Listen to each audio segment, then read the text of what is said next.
John Marshall இல்லை என்றால் நாம் வாழ்ந்ததற்கான ஒரு மிகப்பெரிய ஆதாரம் இல்லை. அப்படின்னா அவர் யார்? அப்படின்னா அதுக்கு முன்னால என்ன இருந்துச்சு? இவர் இதை சொல்லாம இவர் என்ன சொன்னார் அப்படின்னா சொல்லிட்டாரு.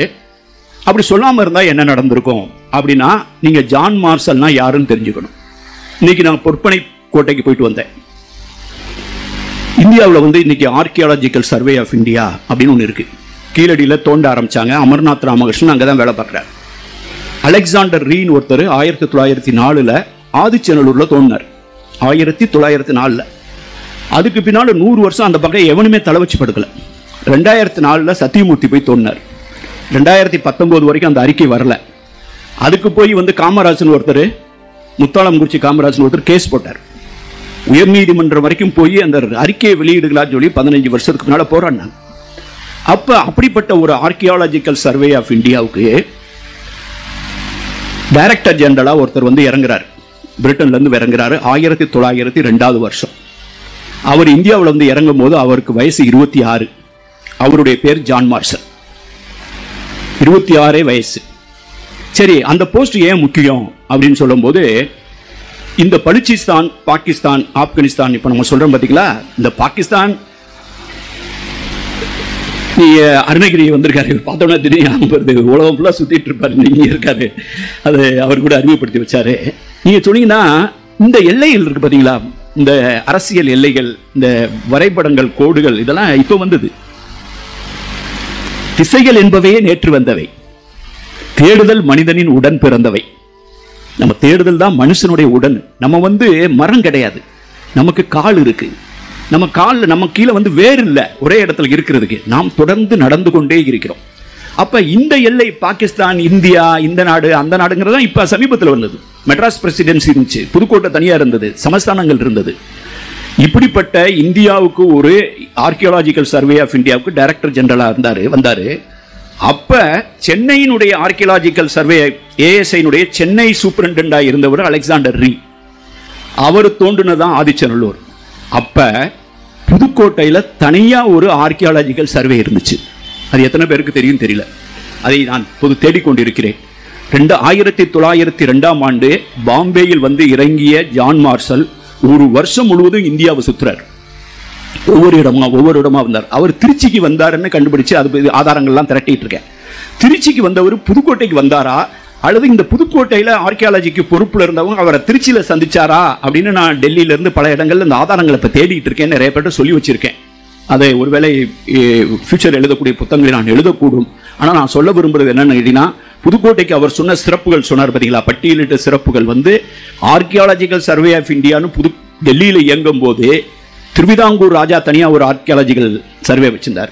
அது மாதிரி புதுக்கோட்டையில தனியா ஒரு தொல்பொருள் ஆய்வு இருக்கு. அதுக்குன்னு என்ன சொசைட்டி இருந்ததுன்னு தெரியல, அதனுடைய அமைப்பு எனக்கு தெரியல. சூப்பரண்டா அவரை என்ன சொல்லி கூப்பிட்டாங்க, அவர் பேர் என்ன, இதெல்லாம் நான் தேடிட்டு இருக்கேன். ஆக இப்படிப்பட்ட ஒரு புதுக்கோட்டை இன்னைக்கு இங்க பேசிட்டு இருக்கோம். இந்த ஜான் மார்ஷல் வர்றதுக்கு முன்னால, பிக்சர் வர்றதுக்கு முன்னால அந்த பகுதியில் ஒரு கிட்டத்தட்ட அதுக்கு ஒரு 100 வருஷத்துக்கு முன்னாலே ஒருத்தர் மேசன் அப்படின்னு ஒருத்தர், அமெரிக்காக்காரர், பிரிட்டன் கூட கிடையாது. அவர் ஜார்ஜ் மேசன்ங்கிற அந்த பகுதியில் டிராவல் பண்றாரு. சிலர் சொல்றாங்க அவர் ஒரு அமெரிக்க உளவாளிங்கிறாங்க. சிலர் என்ன சொல்றாங்க, அவர் ராணுவத்தில் பணியாற்றி இருந்தாரு, ராணுவத்தில் காணாம போயிட்டாரு, வேணுக்குனே அவர் விலையை ஓடி போயிட்டாரு. டெசர்டர்னு பேரு. ராணுவத்தை விட சொல்லா கொள்ளாம ஓடி போறவனு பேர் டெசர்டர், ஆர்மி டெசர்டர். அப்படி போனவர் ஒரு புத்தகம் எழுதுறார். பலுச்சிஸ்தான், ஆப்கானிஸ்தான் அந்த பகுதியில் இருக்கக்கூடிய டிராவல்ஸ் ஒரு புத்தகம் எழுதுறார். அதுல இந்த ஹரப்பா பகுதியில் கிடைச்ச இந்த சிதைவுகள், இந்த முத்திரை, இதை பத்தினா எழுதுறார். அவர் கண்ணில் இது பட்டிருக்கு. ஆனா இதனுடைய முக்கியத்துவம் யாருக்கும் தெரியல. அதுக்கு பின்னால ஒரு முக்கியமான ஒருத்தர் வர்றார் இந்தியாவில் ஆர்கியாலஜி. அவர் பேர் கன்னிங்ஹாம். நீங்க எல்லாம் கேள்விப்பட்டிருப்பீங்க. அந்த கன்னிங்ஹாம் அந்த பகுதியிலே போய் டிராவல்லாம் பண்றாரு. அவரு இந்த ஹரப்பாவை பார்க்கிறார். அங்க உள்ளதை பார்க்க செங்கல்லாம் பார்க்க எல்லாருமே இந்த மொகஞ்சோதரா மேடு, இந்த மொகஞ்சோதரா இருக்கக்கூடிய மேடு, இந்த மொகஞ்சோதரா மேடு ஒரு புத்த ஸ்தூபி, அதனுடைய சிதிலம் அடைஞ்சிருக்கு. எப்படி பொற்பனை கோட்டை அப்படின்னு ஒன்று இருந்தது, அண்மை வரைக்கும் யாருக்குமே தெரியாம இப்ப போய் காலையில போய் பேசிட்டு இருக்கோம், மேல என்ன இருந்தது, கீழே என்ன நடந்தது, உள்கோட்டை, நடுக்கோட்டை, வெளிக்கோட்டை எல்லாம் பேசிட்டு இருக்கோமோ, அது மாதிரி இந்த மொகஞ்சோதராவை ஒரு புத்த ஸ்தூபின்னு நினைச்சிட்டு கன்னிங்ஹாம் இக்னோர் பண்ணிடுறார்.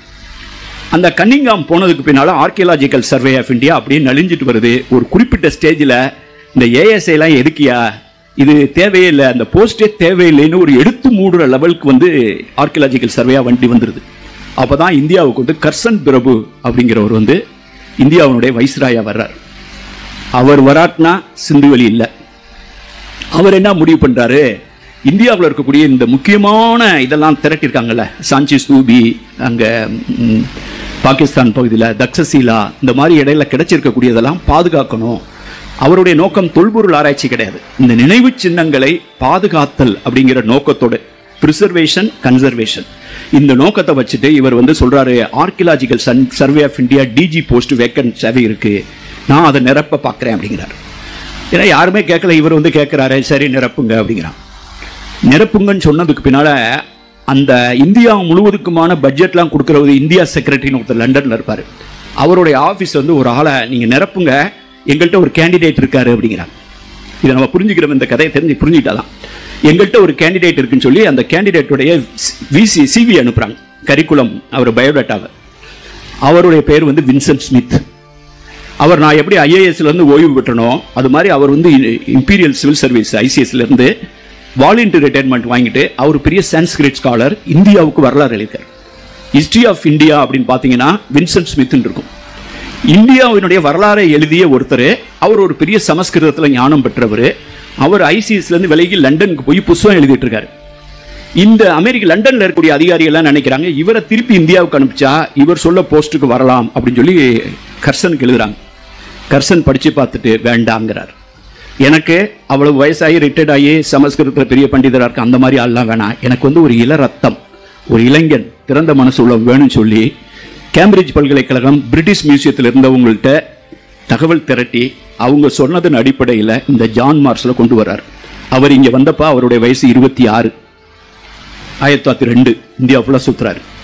இந்த 1924 தான் இந்த சிந்துவெளியை பற்றிய முதல் அறிவிப்பு வருகிறது.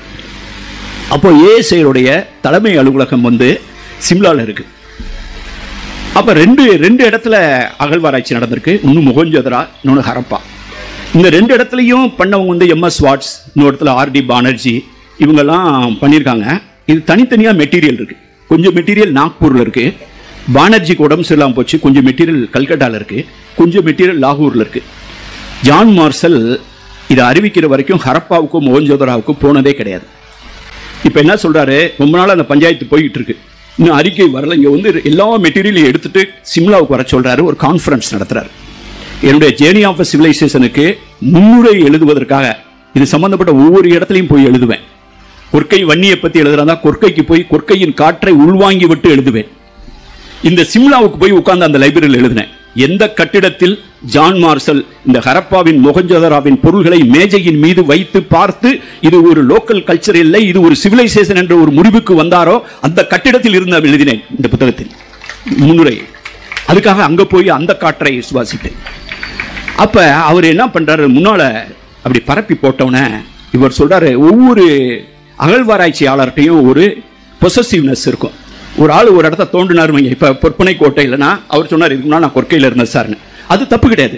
எப்படி வந்து ஒரு பேராசிரியருக்கு வந்து தன்னுடைய சப்ஜெக்டில் தன்னுடைய ஸ்டூடெண்ட் மேலே இருக்க மாதிரி அதுக்குள்ள ஒரு பொசசிவ்னஸ் வரும். அதான் அப்படி வந்து பெருசாக வந்து அவங்க முறைப்படி அறிக்கை விடுவாங்க, எப்பயாவது ஒரு கட்டுரை எழுதுவாங்க, ஜேர்னலுக்கு எழுதுவாங்களே சொல்ல பொதுமக்களுடைய சொத்தை ஆக்குறதுக்கு அவ்வளோ இப்போ தான் ஆர்கியாலஜி இவ்வளவு ரொம்ப ஆயிருக்கு. அப்படி யார்கிட்டையுமே அந்த தகவலை பகிர்ந்துக்கிறாம இருக்கிறவங்களுக்கு திருவள்ளுவர் ஒரு பேர் வச்சிருப்பாரு. அவங்களுக்கு பேர் வைத்திலக்கும் வன்கணவர்னு பேர் வச்சு மத்தமெண்டின்னு சொல்லாம இவரும் திடீர்னு போயிடுவார். எங்க ஊர் பக்கம்லாம் வைத்தியம் பார்க்குறவங்கள்ட்ட போய் நாட்டு வைத்தியம் போட்டு என்னையா மருந்து கொடுத்தேன்னு கேட்டா அது பேர் சொல்லாதுமா. ஒரு மருந்து கொடுப்பாரு, இது என்ன மூலிகைன்னு கேட்டீங்கன்னா பேர் சொல்லாதும் பாரு. நீ பேர் சொல்லாதுங்கிறா அது பேர் சொல்லாதாம்மா. அவன் இது இவர் போய் மறைச்சு மகங்கிட்டு கூட காட்ட மாற. 2-3 மகங்க இருப்பாங்க, அதுல இவர் வைத்தியருக்கு யார் வாரிசா வர்றாதுன்னு இந்த 2 மகனும் போட்டி போட்டுக்கிட்டு இருப்பான். அவங்களுக்கே தெரியாம இந்த மூலிகையை வந்து அவர் கலெக்ட் போயிட்டு இருப்பாரு. பேர் சொல்லாதுன்னு சொல்லிட்டு இருப்பாங்க. திடீர்னு அவர் இறந்து போயிடுவார். அப்ப பேரை சொல்லாம இவங்கெல்லாம் ஒரு கெஸ் பண்ணிட்டு இன்னொரு மருந்து ஆரம்பிச்சு விட அதை பேர் சொல்லாதுன்னே போயிட்டு இருப்பாங்க. நீங்க கடையில் போய் கேட்டீங்கன்னா கூட பேர் சொல்லாதுன்னே கேட்கலாம். பேர் சொல்லாதுன்னே ஒரு பொருள் இருக்கு. அப்ப பேர் சொல்லாமே இருக்கிறது வந்து வைத்திலக்கும் வன்கண ஒரு மாதிரி. இந்த ஆர்கியாலஜி பண்றவங்களும் நிறைய பேர் சொல்ல மாட்டாங்க. இங்கே ஒன்றும் இல்லை, அது இல்லை, அதில் இந்த கீழடியில் வந்து 3வது அட்டத்தில் வந்து திருப்பி அது இங்கே ஒன்றும் இல்லைங்க அப்படின்னா. அதுக்கு பின்னால் 10வது ஆராய்ச்சி நடந்துகிட்டு இருக்கு. அங்கேருந்து அல்ல வந்துக்கிட்டே இருக்கு. இப்போ இந்த மாதிரி பண்ணிட்டு இருக்கும்போது இவர் வந்து ஹரப்பாவுக்கும் மொஹஞ்சதாராவுக்கும் போகாமலே ஒரு முடிவுக்கு வர்றாரு, இது ஒரு சிவிலைசேஷன். எதை வச்சு முடிவுக்கு வர்றாருன்னா, ஹரப்பாவுக்கும் மொஹஞ்சதாரோவுக்கும் இடையில இருக்க தூரம் வந்து 600 கிலோமீட்டர். 600 கிலோமீட்டர்னா புதுக்கோட்டையிலேருந்து 600 கிலோமீட்டர் எதுவாக இருக்கும்? சென்னை எவ்வளோ தூரம்? ஆமாம், கிட்டத்தட்ட நெல்லூர் குண்டூர் வரைக்கும் போகணும். கன்னியாகுமரி எவ்வளோ தரல, அது நீங்கள் வச்சுங்க. இங்கேருந்து 600 கிலோமீட்டர் தூரம். இங்கே அந்த காலத்தில் 5000 வருஷத்துக்கு முன்னால் 600 கிலோமீட்டருங்க பெரிய டிஸ்டன்ஸ். இங்கே வந்து எடைக்கல், இங்கே இருக்க எடை இதை நிறுத்து பார்த்தா அப்படியே துல்லியமாக அங்கே இருக்குது. இங்கே இருக்கக்கூடிய செங்கல் அளவு அப்படியே இருக்குது. இங்கே ஒரு முத்திரையில் ஒரு பொறிப்பு இருந்துச்சுன்னா அந்த முத்திரை பொறிப்பு அப்படியே இருக்குது. இங்கே இருக்க எழுத்து அப்படியே இருக்குது. செங்கல் அளவு, எடையினுடைய அளவு, இந்த எழுதப்பட்டிருக்கக்கூடிய வரி வடிவத்தினுடையது எல்லாத்தையும் ஒப்பிட்டு பார்க்குறாரு. நகரம், தெரு, இங்கே குப்பை தொட்டி, மேலே கீழே எல்லாத்தையும் ஒப்பிட்டு பார்த்து 600 கிலோமீட்டரில் இப்படி ஒரே மாதிரி கம்யூனிகேட் பண்ணியிருக்கானா அவனுக்கு ஒரு பியூரோ ஆஃப் ஸ்டாண்டர்ட் மாதிரி, ஒரு தரக்கட்டுப்பாட்டு நிறுவனம் மாதிரி இருக்கணும். அவனுக்கு ரெண்டுக்கும் பேரில் வெவ்வேறு மொழிகள் பேசியிருந்தா கூட 600 கிலோமீட்டருக்குள்ள அந்த காலத்தில் பல மொழிகள் பேசியிருந்திருப்பாங்க. இருந்தாலும் வணிகத்திற்காகவோ அரசு சார்போ அரசியல் சார்பாகவோ ஒரு பொது மொழி இருந்திருக்கிறது. Common lingua franca, common text, common standard, weights எல்லாம். தாய் தெய்வங்கள் இங்கே இருக்கு அங்கே இருக்கு, உருவ வழிபாடு எல்லாத்தையும் பார்த்துட்டு இது ரெண்டும் ஒன்றோடு ஒன்று தொடர்புடைய ஒரே நாகரிகம்ங்கிற ஒரு முடிவுக்கு அவர் வர்றார். அந்த வந்து இன்னைக்கு நயன்ஜோத் நகரி சொல்லும் போது நீங்களாம் ஷெர்லாக் ஹோம்ஸ் ஒரு துப்பறியும் நிபுணர் பற்றி படிச்சிருப்பீங்க, நாவல்லாம் ஷெர்லாக். இந்த ஜான் மார்ஷல் ஒரு ஷெர்லாக் ஹோம்ஸ் மாதிரியானவர். நேரில் பார்க்காமலே இப்படி ஒரு முடிவுக்கு வந்து 1924 செப்டம்பர் 20 லண்டன் நியூஸ்ல வந்து ஒரு கட்டுரை வெளியிடுகிறார். ஃபர்கட்டன் சிவிலைசேஷன், இது வரைக்கும் கண்டுபிடிக்கப்படாத ஒரு நாகரிகம்னு அறிவிக்கிறார். அது வந்து கிட்டத்தட்ட ஹிரோஷிமா நாகசாகியில போட்ட அணுகுண்டு எப்படியோ அது வந்து இந்திய வரலாற்றின் மீது அல்லது நம் மீது திணிக்கப்பட்டிருந்த ஒரு நம்பிக்கையின் மீது, நம் மீது நமக்கு சொல்ல வந்த கதையின் மீது அவர் போட்ட அணுகுண்டு. அது எப்படின்னு கேட்டீங்கன்னா, தரவுகள் சார்ந்து முத இந்தியா பேச தொடங்குது. தரவுகளால் வரலாற்றை கட்டமைக்க வேண்டும், இல்லையெனில் கட்டுக்கதைகள் நம் மீது வரலாறு என்ற பெயரில் கட்டவிழ்த்து விடப்படும் அப்படின்னு சொல்லுவோம். அப்படித்தான் நம்ம வந்து ஒரு கதையைத்தான் நம்ம ஒரு வரலாறு வச்சிருந்தோம். ஒரு இதிகாசங்கள், ராமாயணம், மகாபாரதம், வேதங்கள்ல இருந்துதான் எல்லாம் வந்தது. அதுக்கு முன்னால எவனுமே இல்லை. இங்க இப்ப இருந்தவெல்லாம் கிட்டத்தட்ட பழங்குடி, காட்டுமிராண்டி மாதிரி எல்லாத்துக்கும் நாகரிகத்தை கற்றுக் கொடுத்ததே வேதத்திலிருந்து வந்ததுன்னு ஒரு நம்பிக்கையோடு நமக்கு சொல்லப்பட்ட கதைகளை வைத்து நாம் வாழ்ந்து கொண்டிருந்தோம். எங்க ஊர் பக்கம்லாம் போனா எங்க பார்த்தாலும், நான் மதுரை விட்டு வெளியே போகாதவன், இங்கே படிச்சவன். இங்க போல இங்கதான் சீத்தை குளிச்ச இடம் அப்படிமா. இந்த ஏரியா போல எங்க யூனிவர்சிட்டி பக்கம் போனா இங்க பஞ்சபாண்டவர் இங்க படுத்திருந்தாங்கம்மா. ஏன்னா இவர் தர்மர் படுத்திருந்தாரு, இந்த இங்கதான் அர்ஜுனர் படுத்திருந்தாரு. இந்த கொஞ்சம் அகலமா இருந்துச்சுன்னா அது பீமர் படுத்திருந்தது தான்.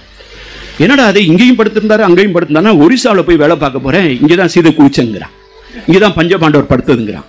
அப்புறம் உத்தரப்பிரதேசத்தில் போனால் இங்கே தான் அவங்க படுத்திருந்தாங்க. எத்தனை இடத்துலடா படுத்தாங்க அப்படின்னு சொல்லிட்டு நான் மேப் ஃபுல்லாகவே இவங்க படுத்திருக்க தூங்கியிருக்காங்களே அப்படின்னு சொல்லிட்டு நான்லாம் அதிர்ச்சி அடைவேன். நான் முதல்ல இது மட்டும்தான் இங்கே மட்டும்தான் இருந்தாங்க நினைக்கும் போது எல்லா இடத்துல இருக்கும்போது இது இப்படி நடந்திருக்க முடியாது, ஒரு ஆள் எத்தனை இடத்துலயா படுக்க முடியும் அப்படின்னு சொல்லிட்டு இதை வந்து இது ஆதாரங்கள் அப்படிங்கும் போது இந்த ஆள் வந்து என்ன சொல்றாரு, புதுசாக அவர் குண்டை போடுறாரு. இன்னைக்கு தேதிக்கு 4500 5000 வருஷத்துக்கு முன்னால இந்த நாட்டில், இந்த இந்திய துணைக்கண்டத்தில் அருமையான நகரங்களை வைத்து, அருமையான குப்பை தொட்டிகளை வச்சு, அருமையான தெருக்களை வச்சு, வடிகால் வசதி வச்சு, நல்ல தண்ணிக்கு ஒரு வாய்க்கால், கழிவு நீருக்கு ஒரு வாசல், பொதுவாக குளிக்கிறதுக்கு இடம், இப்படிப்பட்ட ஒரு நகர நாகரிகத்தின் உச்சத்தில் வாழ்ந்தவர்கள் 5000 ஆண்டுகளுக்கு முன்னால் இந்த பூமியில் வசித்திருக்கிறார்கள் அப்படின்னு சொன்னது பாருங்க, யோசிச்சு பாருங்க. இப்போ நம்ம வெளிநாட்டுக்கு போனோம்னா, நியூயார்க்கில் போனால் மன்ஹாட்டன் அப்படின்னு போனோம். இங்கே மன்ஹாட்டன் ஒரு ஏரியா, இதாண்டா 12th Avenue 11th Avenue நியூயார்க்கில் இருக்கிறதா ரொம்ப பெருசாக சொல்லுவான். ஆனால் 5000 வருஷத்துக்கு முன்னால் இந்த உலகத்தினுடைய நியூயார்க்கு இதுதான், மொஹஞ்சதாரோ, ஹரப்பா. இந்த உலகத்தினுடைய ஏன் நீங்கள் வந்து பிரமிடு இருக்கலாம், எகிப்தில் வந்து பெரிய பிரமிடு, பயங்கரமான பிரமிடு இருக்கும். பிரமிடுனா என்ன? செத்து போன ராஜாவை வச்சு புதைக்கிறது. அதை வந்து பயங்கரமாக அது வந்து அவரோட குடல் கடலை மூளையெல்லாம் எடுத்துருவாங்க. எடுத்துட்டு அந்த உடம்பு மேலே வச்சு தைலங்கள்லாம் தடவி அது மேலே வந்து இந்த பஞ்சில் வந்து பருத்தியில் ஆடையில் இருந்துச்சு, மூலிகைகளை போட்டு ஒரு பெட்டி செஞ்சு, அந்த பெட்டிக்கு மேலே இன்னொரு பெட்டி செஞ்சு, அதுக்கு மேலே இன்னொரு பெட்டி செஞ்சு, அதை மம்மின்னு பேர். அந்த மம்மியை கொண்டு வந்து அந்த பிரமிடுக்குள்ளே வச்சு அவர் செத்து போனதுனால செலவழிக்கிறதுக்கு நிறைய வைரம், வைடூரியம், இந்த மாதிரி பொருள்லாம் வச்சு அவருக்கு ஏவல் வேலையெல்லாம் பார்க்கறதுக்கு நிறைய பணிப்பெண்கள், இந்த பணியாளர்களையும் சேர்த்து புதைச்சிருவாங்க. அதுதான் பிரமிடு. பிரமிடு வந்து செத்த ராஜாவை புதைச்சது. சுமேரியா வந்து பெரிய பெரிய கோயில்களை கட்டியது. ஆனால் சிந்துவெளியிலும் ஹரப்பாவிலும் மொஹஞ்சதாரோவிலும் கோயில்களுக்கான அடையாளம் இல்லை. பெரிய அரண்மனையில் ராஜாக்களை புதைத்ததற்கான அடையாளம் இல்லை. ஆனால் சாதாரண மக்களும் வணிகர்களும் வாழ்ந்த பெரிய 6 கிடந்தன்ன அகனிடும் தெருவில் சங்க இலக்கியம் சொல்ற மாதிரி 6 கிடந்தன்ன அகனிடும் தெரும்பா. அப்படிப்பட்ட தெருக்கள், அப்படி வடிகால் வசதி, குளிக்கிறதுக்கு இடம் தனியா, குளிக்கிற இடத்துல வந்து ஆளுங்கெல்லாம் வந்து குளிக்க வர்றாங்க. தனித்தனியா அவன் ட்ரெஸ் மாத்துறதுக்கு தனித்தனியா ரூம் இருக்கு. சின்ன சின்ன சின்ன சின்ன தடுப்பு. தரையில வந்து குளிக்கிற இடத்துல வந்து அந்த தண்ணி, நம்ம தெப்பக்குளம் இருக்கு பாத்தீங்கன்னா, அந்த தெப்பக்குள கான்செப்ட் தண்ணி நிக்கிறதுக்கு அப்ப வலிக்கி விட்டுற கூடாதுங்கிறது அந்த தரை வந்து ஆன்டி ஸ்கிட்டிங். இப்ப நம்ம வீடு கட்டினோம்னா பாத்ரூம்ல மட்டும் ஆன்டி ஸ்கிட் டைல்ஸ் போட்டோம் பாத்தீங்களா, அது மாதிரி சொரப்பா இருக்கு. ஒரு டைல்ஸுக்கு இன்னொரு டைல்ஸுக்கு நடுவுல இந்த தார் இருக்கு பாத்தீங்களா, பிட்டுமன் அப்படின்னு சொல்லி ரோட்ல தார் ரோட்ல தார் போடுறோம்ல, அது மாதிரி ஒரு மெட்டீரியல், வாட்டர் லீக் ஆகாத மெட்டீரியல் வந்து ஒரு டைல்ஸுக்கு இன்னொரு டைல்ஸுக்கு நடுவுல போட்டிருக்கான். இந்த உலகத்தினுடைய முதல் வாட்டர் ப்ரூஃப் குளிக்கிற இடம் மொஹஞ்சதாரோ ஹரப்பா. தானிய களஞ்சியம், கல்லூரி, ஆடும் இடம், பொது வெளிகள், குப்பை தொட்டி எவ்வளவு பெரிய பிரமிடை விட முக்கியமான தெரியுமா உங்களுக்கு? முதல் மாடியில் கழிப்பறை. அந்த கழிப்பறையில இருந்து பக்கத்துல வந்து ஃப்ளஷ் பண்ற மாதிரி தண்ணியில இருந்து அங்க இருந்து முதல் மாடியில இருந்து எல் ஜாயிண்ட் வழியா தண்ணி வந்து கீழே வந்து விழுகும். சின்ன சாக்கடையில இருந்து பெரிய சாக்கடை விட அதை விட பெரிய சாக்கடை. இதை விட ஒரு நாகரிகம் வேணுமா? அது வரைக்கும் இவர் இதை கண்டுபிடிச்சு சொல்ற வரைக்கும் இந்தியாவிலேயே முதலில் கட்டப்பட்ட சுவர் நம்ம நினைச்சுக்கிட்டு இருக்கிறது பீகாரில் ராஜகிருகம் என்ற ஒரு இடம் இருக்கிறது. அந்த இடத்தில் கிடைத்த சுவர் தான் இந்தியாவின் முதல் சுவர் என்று நாம் பேசிக் கொண்டிருந்தோம். ஆனால் மொஹஞ்சதாரோவிலும் ஹரப்பாவிலும் கிடைத்த சுவர் இந்த ராஜகிருகத்தின் சுவரை விட பெரிய அப்பாடக்கர் சுவர். பக்கத்திலே நிற்க முடியாது, பக்கத்திலே வர முடியாது. அப்படிப்பட்ட சுவர்கள். அந்த சுவர்களை பற்றி இவர் எழுதும் போது இவர் எழுதுன உடனே அந்த உலகமே ஆச்சரியமாயிரு. பலர் உடனே வந்து படிச்சுட்டு ரியாக்ட் பண்றாங்க.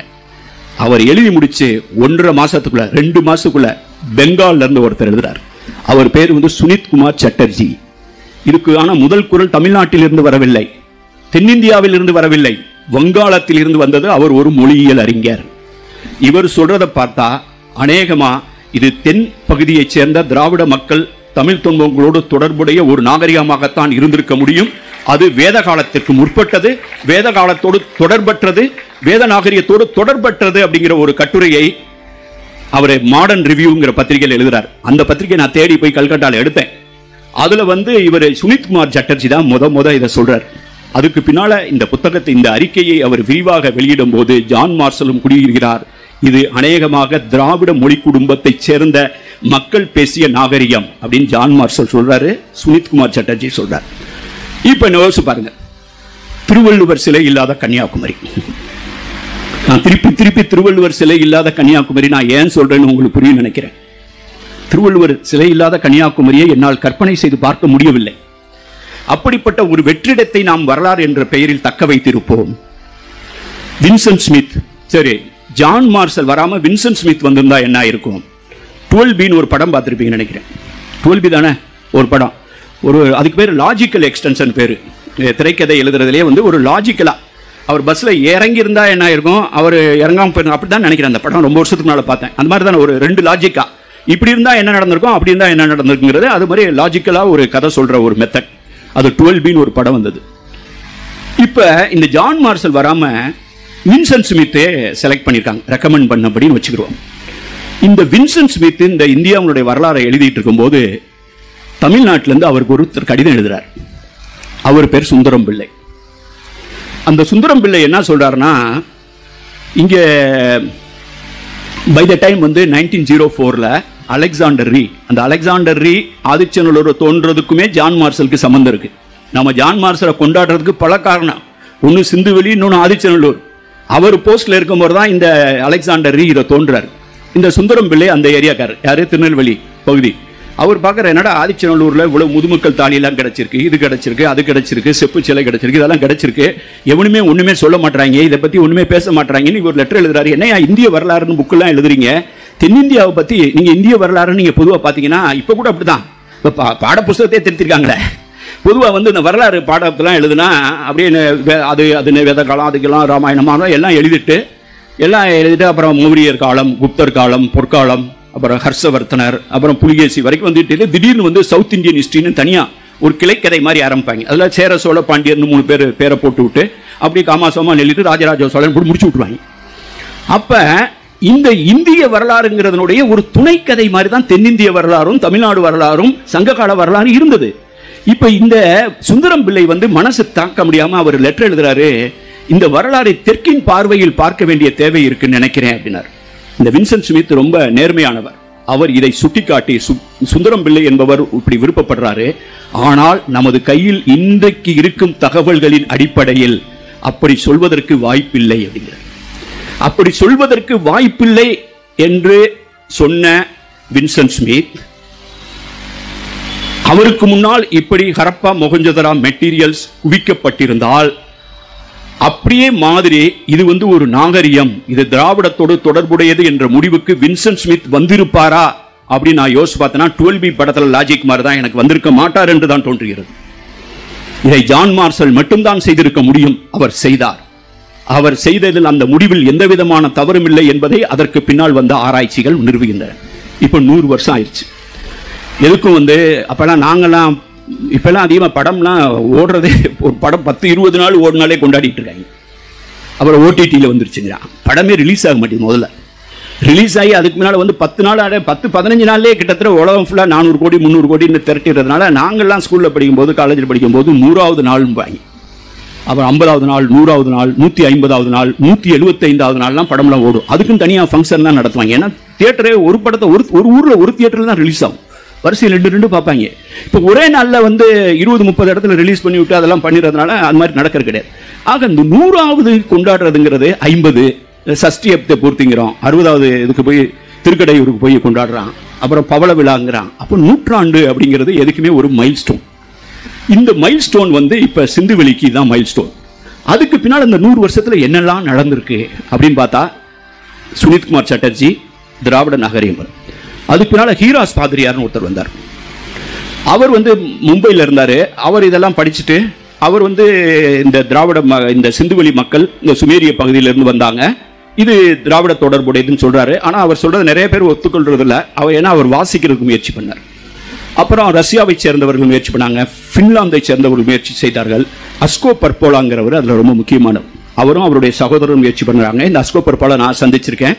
அவரோடு சேர்ந்து அவர் இருக்கும் அரங்கில் ஐராவத மகாதேவன் முன்னிலையில், அஸ்கோ பர்போலா முன்னிலையில் எனது கொற்கை வஞ்சி தொண்டி வளாகத்தை உலக செம்மொழி மாநாட்டில் இந்த உலகிற்கு அறிவிக்கும் வாய்ப்பு எனக்கு கிடைத்தது என்பதை என் வாழ்வின் பெருமிதமாக கருதுகிறேன். 2010ஆம் ஆண்டு அப்போ அஸ்கோ பர்போலாவும் இருக்கார்.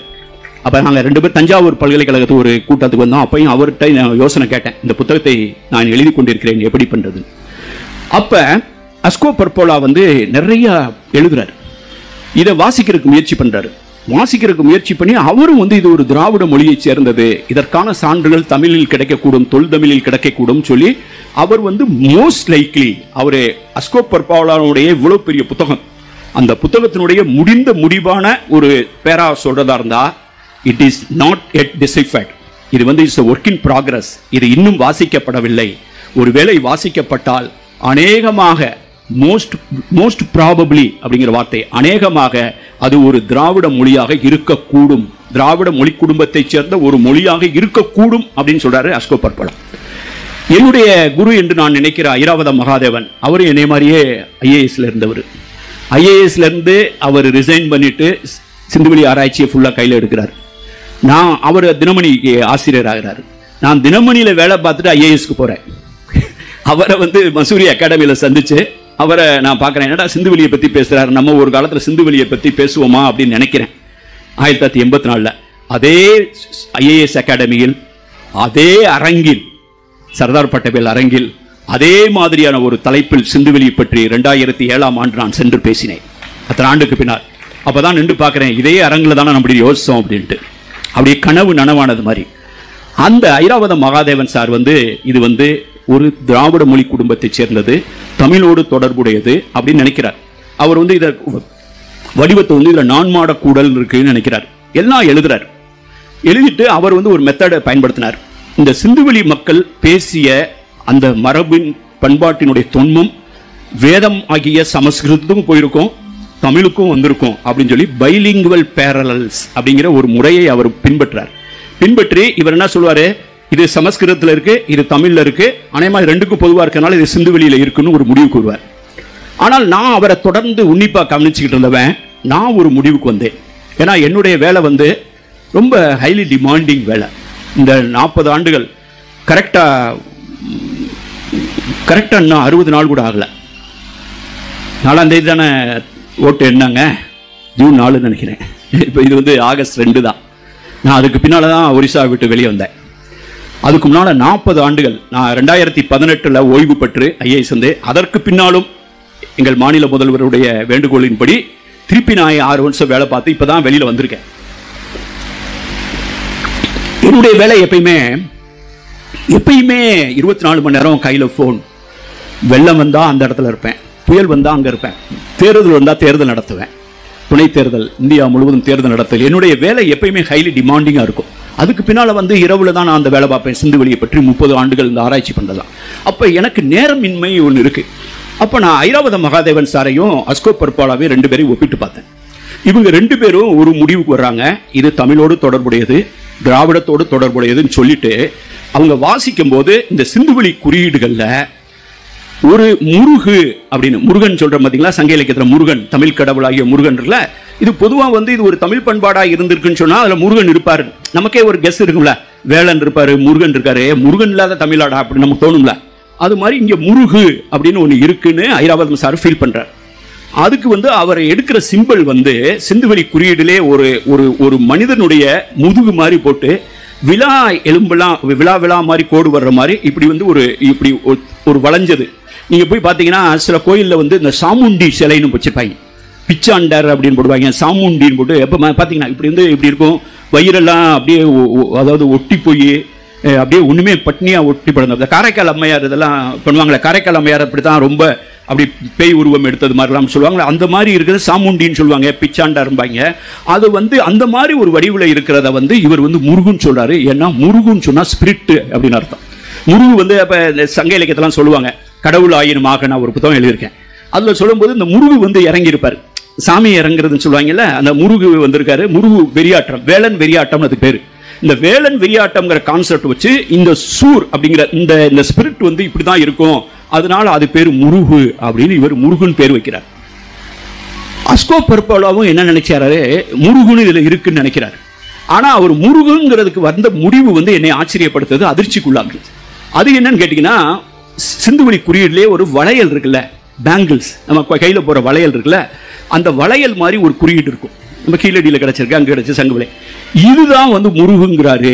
ஏன்னு சொன்னால் அவர் வந்து ரீபஸ் டெக்னிக்னு ஒன்று பண்ணுறாரு. ஏன்னு சொன்னால் தமிழ் இலக்கியத்தில், தமிழில், தொல்தமிழில், திராவிட மொழிகளில் முறுக்கு அப்படின்னு சொன்னால் ட்விஸ்ட் பண்ணுறது, முறுக்கு. இப்போ நம்ம முறுக்கு பிழிகிறோம் பார்த்தீங்களா, அந்த முறுக்கு எப்படி இருக்குது, முறுகி தானே இருக்குது, முறுக்குன்னு இருக்குல்ல, முறுக்கின்னு இருக்குல்ல, முறுக்கிக்கிட்டு இருக்காண்டாங்கிறாங்கல்ல, அவன் வந்து முறுக்கு அப்படிங்கிற மாதிரி வச்சு இந்த வட்டமாக இருக்கிற வளையல் வந்து முருகு, இதுலேருந்து தான் முருகு வந்துச்சுங்கிறார். அப்பயே நான் முடிவு பண்ணிட்டேன், என் வாழ்க்கையில் இதை நான் வாசித்து கண்டுபிடிக்க முடியாது. ஏன்னு சொன்னால் இது ரெண்டுமே தமிழோடு தொடர்புடையது, திராவிடத்தோடு தொடர்புடையன்னு நம்புகிற 2 பெரிய அறிஞர்களே 2 விஷயத்தை வச்சு 2 4 தானே இருக்க முடியும், 2 5 இருக்க முடியாதுல்ல, 2 கூட்டினா தானே 4 வரணும், அல்லது 3 1 கூட்ட. ஆனால் இந்த 2 பேரும் முருகுங்கிற ஒரு சொல்லையே 2 வெவ்வேறு விஷயத்தை வச்சு எப்படி வாசிக்க முடியும் அப்படின்னா அதில் முரண்பாடு இருக்கு. அப்போ இவங்களே இப்படி வாசிக்க முடியலன்னா இப்போ இவங்க என்ன சொல்லுவாங்க, இது வந்து வேதங்கள் சேர்ந்தது, சமஸ்கிருதம் சேர்ந்ததுன்னு சொன்னால் ஒரு சிலையை பார்த்தோம்னா இவர் தான் சிவபெருமான் தான் ஒருத்தன், இவர் தான் ருத்ராம் தான். இப்போ நான் போய் இது வந்து இதில் முருகுன்னு எழுதியிருக்கியான்னு சொன்ன கேட்டால், முருகுன்னு எழுதியிருக்கா, இதில் வந்து ஸ்ரீராம்னு எழுதியிருக்குமா. அப்போ நான் என்ன எதை வச்சு சொல்கிறேன், திடீர்னு குண்டை தூக்கி போடுறேன், நீ எதை வச்சு சொல்கிறேன்னு கேட்பேன். அப்போ நான் என்னாலையும் ப்ரூஃப் பண்ண முடியாது, அவனாலையும் ப்ரூஃப் பண்ண முடியாது. ஏன்னு கேட்டிங்கன்னா இந்த 2ஐயும் நிறுவத்தக்க பைலிங்குவல் ஸ்கிரிப்ட் கிடைக்கவே இல்லை. இப்போ நீங்கள் பழனி கோயிலுக்கு போகிறீங்க, பழனி கோயிலுக்கு போனோம்னா என்ன பண்ணுறோம், உண்டியல்னு எழுதி வச்சுப்பேன். நிறைய பேர் மலையாளியாக கேரளத்துலேருந்து வருவாங்க. அப்போ வந்து உண்டியல்னு தமிழ்லையும் எழுதியிருப்பான், ஹுண்டின்னு எழுதியிருப்பான், இந்தியில் எழுதியிருப்பான், மலையாளத்தில் எழுதியிருப்பான். இப்போ ஒரு விஷயத்தை வந்து ஒரு 3 மொழி 4 மொழியில் அல்லது 2 மொழியில் எழுதியிருந்தா இதுக்கு சமம் அப்படின்னு வச்சு, இது மாதிரி இருந்தால் இப்படின்னு ஒரு லாங்குவேஜை படிச்சிடலாம். அப்படி தான் வந்து ரொசட்டா ஸ்டோன் அப்படின்னு சொல்கிற பைலிங்குவல் ஸ்கிரிப்டை வச்சு தான் அந்த மாதிரி இதெல்லாம் எகிப்திய நாகரிகத்தை, சுமேரிய நாகரிகத்தை, இந்த மாதிரி விஷயங்களை படிக்கிறதுக்கு இப்படி உதவி இருந்தது, இதெல்லாம் படிக்கிறதுக்கு. ஆனால் இந்த சிந்துவெளி வரி வடிவத்துக்கு அப்படி ஒரு ஸ்கிரிப்ட் கிடைக்கல. அது கிடைக்கிற வரைக்கும் இது யாருமே வாசி இதுதான் இருக்குன்னு சொல்ல முடியாது. அந்த சூழ்நிலையில தான் என்னை போன்றவர்கள் பிக்சருக்கு வந்து நான் என்ன மெத்தட் ட்ரை பண்ணா, வாசிக்காமல் வாசிப்பது. வாசிக்காமல் வாசிப்பதுன்னா என்ன, நான் டெசிஃபரிங் பட் டெசிஃபரிங். நான் வாசிக்க முயன்றது சிந்துவெளியின் வரி வடிவத்தையோ மொழியை அல்ல, சிந்துவெளியின் உடல் மொழியை. பாடி லாங்குவேஜ் ஒன்று இருக்கு. பாடி லாங்குவேஜ் நமக்கு ஒன்று இருக்குல்ல, அந்த பாடி லாங்குவேஜ் என்னங்கிறதா இதை கண்டுபிடிக்க முடியும் என்று நம்பினேன். ஏன்னா ஒவ்வொருத்தனுடைய பிஹேவியர் வேற மாதிரி இருக்கும், வெவ்வேறு பண்பாட்டுக்கான பிஹேவியர் இருக்கும். இந்த பிஹேவியர் ரெண்டு பண்பாடு, ரெண்டு வகையான அணுகுமுறைக்கு உள்ள வித்தியாசத்தை நம்ம தெரிஞ்சுக்கிறதா ஒரு உதாரணம் எடுத்துக்கிறோம். சங்க இலக்கியம் அப்படிங்கிற ஒரு தமிழ் பண்பாடு, தொல்தமிழ் பண்பாடு, பெண்களை அணுகும் விதம். சங்க இலக்கியத்தினுடைய கவிஞர்கள் பெண் கவிஞர்கள் நிறைய பேர். ஔவையார், முடத்தாம கன்னியார், வெள்ளிக்குயத்தியார், வெள்ளி வீதியார், வெண்ணிக்குயத்தியார், முடத்தாம காமக்கன்னியார், அப்படி இப்படின்னு குரமகள் இளவையினியார். குரமகள் குறவர் குலத்தை சேர்ந்த ஒருத்தி, குயவர் குலத்தை சேர்ந்த ஒரு பெண். எவ்வளவு கல்வி பரவலாக்கம் இருந்தால் இத்தனை பெண் கவிதை எழுதிருக்க முடியும்? சரி, அவங்க எழுதுற கவிதை சாதாரண கவிதையா? ஔவையார் எழுதுற கவிதையில காதல் இருக்கு, ஒரு ஈர்ப்பு இருக்கு, அரசியல் இருக்கு. ரெண்டு ராஜா சண்டை போடுறவங்க நடுவில் போய் சமாதானம் பண்றாங்க. அப்படி பார்த்தா உலகத்தினுடைய தமிழ் இந்திய துணைக்கண்டத்தினுடைய முதல் விமன் அம்பாசடரே அவங்க தான். இந்தியாவினுடைய முதல் தூதர், பெண் தூதரே ஔவையார் தான். அவங்க ரெண்டு பேரும் போய் சண்டை போட்டு இருக்கு. அவங்க நாசுகா சொல்லிட்டு வராங்க. இவன் பார்க்குறான், ஒருத்தன் ரொம்ப பெருமையாக காமிக்கிறான், என்கிட்ட பயங்கர வேல் கத்தி கபடாலாம் இருக்குன்ட்டு. நம்ம 2023 புலிகேசில் வடிவேல் வச்சிருப்பார்ல, இதெல்லாம் வரிசையாக அடுக்கி வச்சிருப்பாங்க. இல்லை என்ன உடைந்து விட்டது அப்படின்னு, நம்ம அரண்மனை இவர் தான் செஞ்சதுன்னு சொல்லு, யானை எங்க யானை வாடகைக்கு விட்டாங்கன்னு சொல்லுவாங்க. இல்லை அது மாதிரி இவர் போய் ராஜா போய் காமிக்கிறார். ராஜா காமிச்சோன்னா இதெல்லாம் பயங்கரமாக பாலிஷ் போட்டு வச்சிருக்கான்ட்டு. பரவாயில்லடா, ஒன்றை இருக்க ஆயுதங்கள்லாம் ரொம்ப பாலிஷ் போட்டு நல்லா இது வரைக்கும் யூஸ் பண்ணதே இல்லை போல இருக்கு. அவன் அதிகமாக அப்படி கிடையாது. அவன் பயங்கரமாக குத்தி கித்தி கப்படா போட்டு வளைஞ்சு கிளஞ்சு குடல் கிடல்லாம் கும்ப ஆகி ஆசாரியிட்ட கொடுத்து வேலை பார்த்துக்கிட்டு இருக்காங்கடான்னு சொல்லவும் அவன் அரண்டுட்டான்.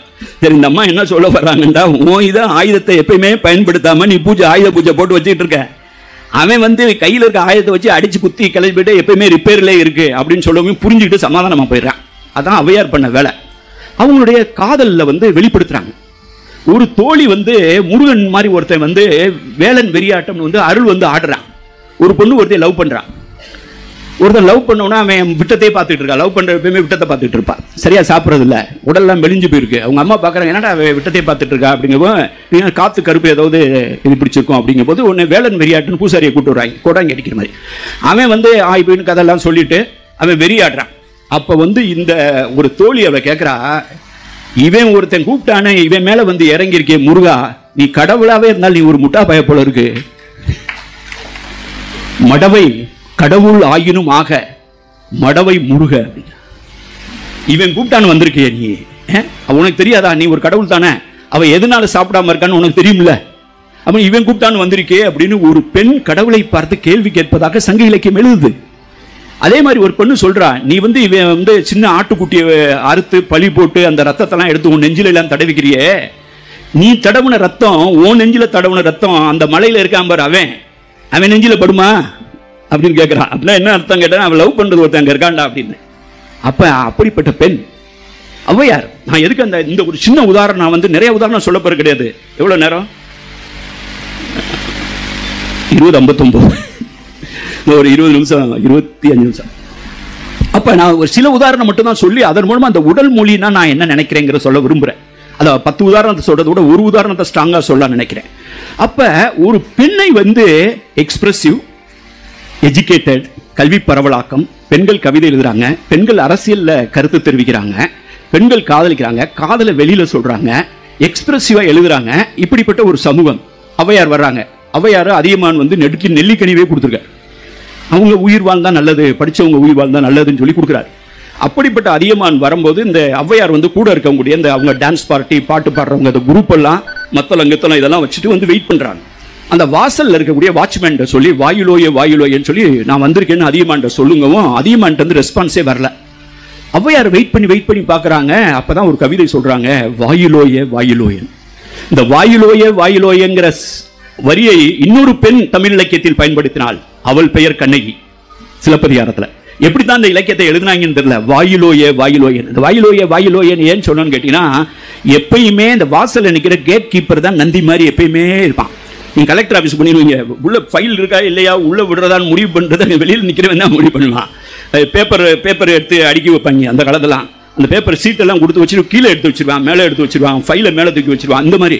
அப்போ வாயிலோயர் அந்த கேட் கீப்பர் தான் எப்பயுமே இந்த அதிகாரத்தினுடைய வாசலில் நின்று கொண்டு மக்களையும் அதிகாரத்தையும் பிரிச்சுக்கிட்டே இருப்பாங்க. இவர் சொல்ற அந்த கேட் கீப்பர் போய் உள்ள சொன்னானேன்ட்டு, வாயிலோய அதிகமானுக்கு என்ன தெரியாதா, அல்லது அவனை பத்தி எனக்கு தெரியாதா, நான் வந்து சொல்லி இருந்து இன்னும் அவன் கூப்பிடாம இருக்கான், நாங்க கிளம்பி போறோம், எங்க பையெல்லாம் சுருட்டிட்டு போறோம், போடா புண்ணாக்கு, எங்க ஊர்ல பெரிய உலகம், ஒரு காட்டுக்குள்ள வந்து ஒரு மரம் வெட்டுற தச்சர் ஆசாரி மகன் ஒருத்தன் வந்து கையில வந்து ஒரு கோடாரி எடுத்துட்டு போறான், அவ்வளவு பெரிய காட்டுல போய் அவன் கோடாரியா போட்டா அவன் வயசுக்கு ஏற்ற மாதிரி ஒரு மரம் கிடைக்காம போறோம். அது மாதிரி எத்திசை செலினும் அதிசை சோரே, எந்த திசையில போனாலும் சோறு இருக்குடா போடா அப்படின்னு சொல்ற அவ்வை வாயிலோய. அதே மாதிரி இன்னொரு பெண்ணு இங்க சோழ நாட்டில் பிறந்து பூம்புகார்ல போய் எங்க ஊர்ல மதுரையில போய் ராஜாவே ஒரு குளிக்கிட்டு போயிட்டான், வாயிலோயன்னு சொல்லி. இப்ப பெண்களை கேள்வி கேட்க வைத்த ஒரு சமூகம் மணிமேகலையில பாருங்க, ஜெயிலே இல்லாத, சிறைச்சாலை இல்லாத ஒரு சமூகத்தை உருவாக்குன. அப்ப பெண்கள் அரசியலில், காதலில் எக்ஸ்பிரசிவா இருக்கக்கூடிய உரிமையை கல்வி பெறலாவதற்கு ஒரு சமூகம். இன்னொரு சமூகத்தை பாருங்க, எல்லாம் வந்து எல்லாம் சூதாடுறாங்க. சூதாடும் போது என்ன ஆகணும், சூதாட்டத்தை வச்சு சூதாட்டத்துக்கு ஒரு கணக்கு வழக்கு இல்லையா, சூதாட்ட காசு வச்சு விளையாடு, எதையாவது வச்சு விளையாடு, எப்படி ஒரு அண்ணன் தம்பி வச்சு எப்படி விளையாடலாம், ஒரு நாட்டை வச்சு எப்படி விளையாடலாம், கடைசியில் பொண்டாட்டியை வச்சு எப்படி விளையாடலாம். அப்ப எல்லாத்தையும் இழந்துட்டு கடைசியில் வந்து அவன் வரவழைச்சு துச்சாதனன் வந்து துயில் உரிகிறான், கடவுள் வந்து இது பண்ணார்னா பெண்கள் நடத்தப்பட்டது, சூர்பனகையின் மூக்கு அறுக்கப்பட்டது. அந்த இதிகாசங்களை நீங்க பாத்தீங்கன்னா பொதுவாய் வந்து பெண்கள் உரிமை, நீங்க அது அர்த்த சாஸ்திரமா இருக்கட்டும், அது வந்து மனு சாஸ்திரமா இருக்கட்டும், எல்லாத்திலையும் பெண்கள் நடத்தப்பட்ட. இது மாதிரி தான் உதாரணம். நகரத்தினுடைய இடம் என்ன, ஒரு பண்பாட்டில் நகரம் எதுவாக இருக்கிறது, நகரம் எதுவாக இருக்குன்னு கேட்டீங்கன்னா வேத இலக்கியங்களில் நகரங்களை பற்றிய குறிப்பு இல்லை, கடல் வணிகத்தை பற்றிய குறிப்பு இல்லை. ஆனால் சங்க இலக்கியம் முழுவதும் நகர்மய இலக்கியமாகவே இருக்கிறது. பெரிய பெரிய சுவர் இருக்கு, சுவருக்கு நடுவில் தண்ணி குழா போகுது, குழாயில் அந்த தண்ணி போறது காதுல தூங்குறவன் காதுல கேட்குது, அவ்வளவு பெரிய வடிகால்கள் இருக்கு, பெரிய பெரிய நகரம். ஒரு பெண்ணை பார்த்தவனே, நான் புதுக்கோட்டையிலே ஒரு தடவை சொல்லிட்டு தான் போனேன், ஒரு பெண்ணை பார்த்தவனே உடைய நகரத்துடைய ஞாபகம் வருது அவனுக்கு. இவளை பார்த்தா ரொம்ப அழகா இருக்கா, தொண்டிங்கிற நகரத்து மாதிரியே அழகா இருக்காடா அப்படி. நீ பாருங்க, ஒரு பொண்ணை பார்த்து புதுக்கோட்டை திருமய மாதிரி அழகா இருக்காடா அப்படின்னு சொன்னா அடிக்க வந்துடுவான். எதுக்குடா திருமய மாதிரி, திடீர்னு திருமய மாதிரி இந்த பொண்ணு நல்லா இருக்கான்னு சொல்றான்ட்டு. அவ இவருடைய நெற்றி வந்து இந்த நகரத்தினுடைய தெரு மாதிரி இருக்குங்கிறான் சங்க இலக்கியத்தில். 52 இடத்துல ஒரு நகரத்தையும் பெண்ணையும் ஒப்பிடுறான். எந்த ஊர்லயாவது திங்களை போற்றுதும், ஞாயிறை போற்றுதும், மாமலை போற்றுதும், பூம்புகார் போற்றுதும் அப்படின்னு ஒரு நகரத்தை, வேற எந்த சாமியும் கும்பிடாம ஒரு நகரத்தை கும்பிட்ட இலக்கியம் வேற ஏதாவது இருக்கா? இது மாதிரி எதை எடுத்தாலும் தாய் தெய்வ வழிபாடு யாருடைய பாடி லாங்குவேஜ், நகரத்தை போற்றுவது யாருடைய பாடி லாங்குவேஜ், இந்த பெரிய நகரங்களை, இந்த வீதிகள் யாருடையது, கடல் வடியம் யாருடையது. கடலை அறியாதவன் இந்திய துணைக்கண்டத்தை கட்டி அமைத்தான் என்றால் நீங்க நம்பவே முடியாது. சிந்துவெளியினுடைய அடையாளமே வெளிநாட்டு வணிகம். வெளிநாட்டு வணிகத்தில் வந்து அணி மணி, இன்னைக்கு போய் நான் போய் பொற்பனை கோட்டையில் பார்த்தேன், கார்லினியன் பீட்ஸ், அது இதுன்னு கொடுமணல்ல கிடைக்குது, கீழடியில் கிடைக்குது, இதெல்லாம் வியாபாரம் பண்ணிக்கிட்டு இருந்தான். அவனுக்கு கடல் தெரியும். கடல் தெரியாதவன் இந்திய பண்பாட்டு வரலாற்றுக்கு சொந்தக்காரனாக இருக்கவே முடியாது. இந்த உலகத்தில் கடலை மிக நுட்பமாக அறிந்த ஒரு இலக்கியம் இருக்கிறது என்று சொன்னால் சங்க இலக்கியத்தில் மட்டும் கடலை மட்டும் பேசுங்க. அதை பத்தி நான் பேசியிருக்கேன். கடல் என்ன சொல்லுதுன்னு சொல்லு, சுறாமீன் பிடிக்கிறதுல இருந்து, அதை பிடிக்கிறதுக்கு தூண்டில இருந்து, அதுக்கு பயன்படுத்துற கருவியில இருந்து, படகுல இருந்து, நாவாயில இருந்து, வெளிநாட்டில இருந்து வர்ற கப்பல்களை உட்கார்ந்து எண்ணிக்கிட்டு இருக்கவன்ல இருந்து, மாலுமி இறங்கணும்னா வேகமா கள்ளு குடிக்க போறதுல இருந்து, கடலை முழுக்க முழுக்க வாசித்த, யானை வாசிக்காத காடு ஒன்று இருக்க முடியுமா? யானைக்கு தெரியாத காடு எதிரா? சங்க இலக்கியத்துக்கு தெரியாத கடல் இல்லை. இந்த இந்திய நாட்டில் கடல் அறிந்த இலக்கியம் சங்க இலக்கியம். கடலை அறிந்தாதவன் அறியாதவன் சிந்துவெளி பண்பாட்டை ஒருபோதும் கட்டியமைத்திருக்க முடியாது. அப்ப கடல் வணிகம், நகரம், தாய் தெய்வ வழிபாடு, பெண் உரிமை, இந்த மாதிரி எது சமயம் அதனுடைய மையமாக இல்லை. சங்க இலக்கியத்தை நம்ம எப்படி வேறுபடுது? சங்க இலக்கியத்தை ஒன்று தெரியுமா உங்களுக்கு? பின்னால வரும் திருமுருகாற்றுப்படை வரும், விஷ்ணு வருவாரு, சிவன்லாம் வருவாங்க பின்னால, விஷ்ணுக்கு கல்யாணம். ஆனால் சங்க இலக்கியத்தில் படைப்பு கடவுள் இல்லை.